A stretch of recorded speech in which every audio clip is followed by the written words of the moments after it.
Vegetarian. పోషకాలపై ఆందోళన చెందాల్సిన అవసరం లేదు.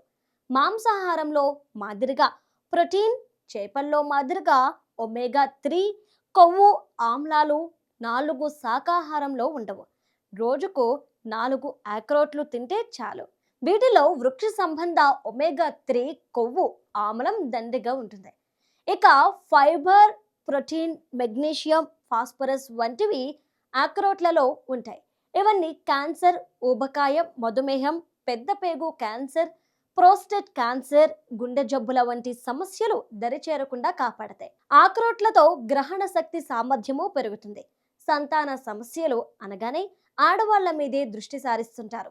మగవారి గురించి పెద్దగా పట్టించుకోరు. రోజు ఆక్రోట్లను తినే మగవారిలో వీర్యం నాణ్యత మెరుగుపడుతుంది.